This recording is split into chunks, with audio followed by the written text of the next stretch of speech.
আসলাম finally Akhilpur beach.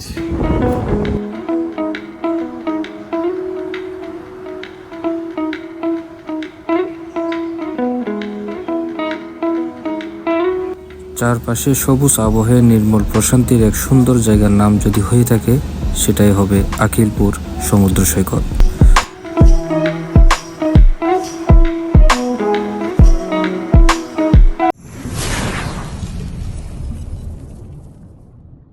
দর্শক, আমরা কিন্তু চন্দ্রনাথ পাহাড় থেকে এই আখিলপুর বিচে যাচ্ছি। সেজন্য আমরা সীতাকুণ্ড বাজার থেকে ছোট কুমিরা বাজারে নেমেছি। হ্যাঁ, আপনারা যারা আমাদের সীতাকুণ্ড চন্দ্রনাথ পাহাড়ের ব্লগটি দেখেননি অবশ্যই দেখে আসতে পারেন, ভিডিও ডিসক্রিপশন বক্সে বা আই বাটনে দেওয়া আছে। ঢাকা অথবা চট্টগ্রাম থেকে আখিলপুর সমুদ্র সৈকত দেখতে হলে প্রথমে যেতে হবে ছোট কুমিরা বাজার। সেখান থেকে রয়েছে অটোরিকশা কিংবা সিএনজি চালিত মোটর। ছোট কুমিরা বাজার থেকে 100 টাকা রিজার্ভ সিএনজি নিয়েই আপনারা আখিলপুর সমুদ্র সৈকত দেখতে যেতে পারেন। হ্যালো গাইস, আমরা অলরেডি চলে আসছি আখিলপুর বিচ। অর্থাৎ আমরা যেটা করেছিলাম আপনারা তো দেখেছেন, আমরা এখান থেকে ডাইরেক্ট সিএনজি করে দেখেন এই কিছুক্ষণ আগে সিএনজি থেকে নেমেছি। একটু সিনেমেটিক ভিডিওতে নিয়ে যাই, চলো।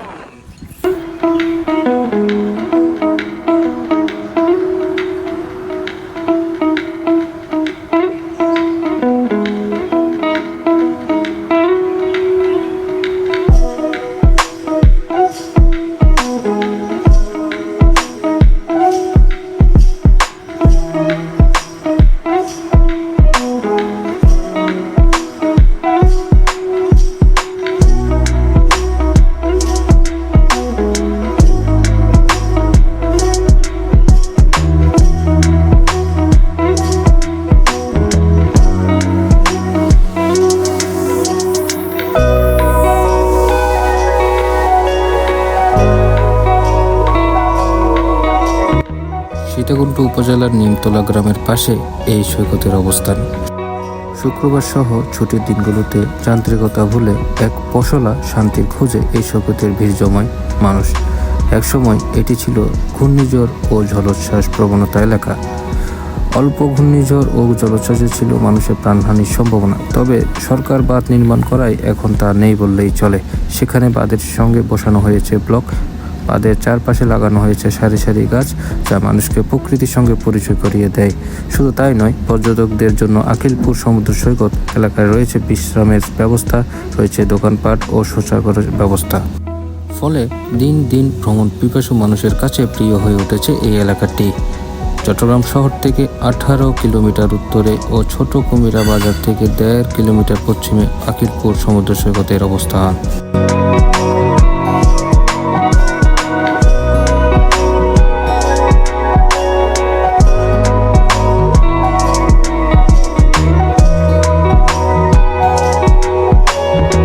ভাই, ঠান্ডা লাগছে আপনার? হ্যাঁ, আমার অনেক অনেক অনেক অনেক অনেক বেশি বেশি ঠান্ডা লাগতেছে।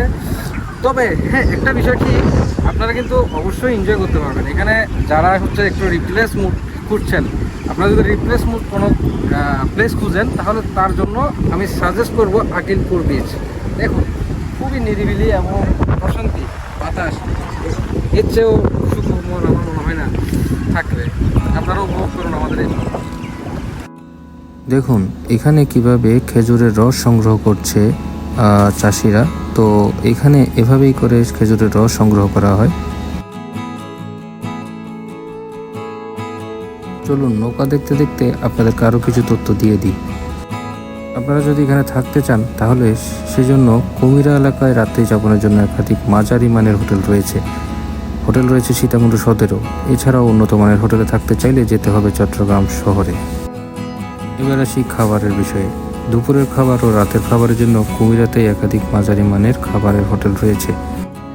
চট্টগ্রাম পর্যটন ঘেরা উপজেলার মধ্যে অন্যতম সীতাকুণ্ড।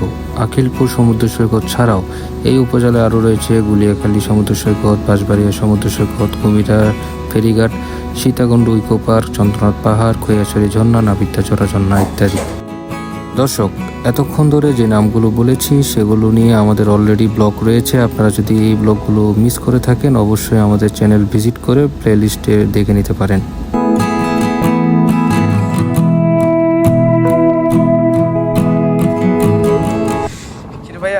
হয়েছে? মন খারাপ করে বসে আছেন না? মন খারাপ হবে না, বেড়াতে আসছি, যেতেই তো ইচ্ছা করছে না, সেজন্য মন ভালো করে, এখন তো যাওয়ার সময় হয়েছে তাই না, সেজন্য মন খারাপ করে বসে আছি।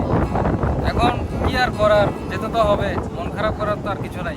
তবে আমি আমার দর্শকদেরকে একটু একটু বলে রাখি, আপনারা যদি আসতে চান অবশ্যই অবশ্যই অবশ্যই আসেন, একবার হলেও ঘুরে যান, আশা করি আপনার মনটা ভালো হবে, এটাই আমি নিচ্ছি। পরবর্তী আরেকটা ব্লগ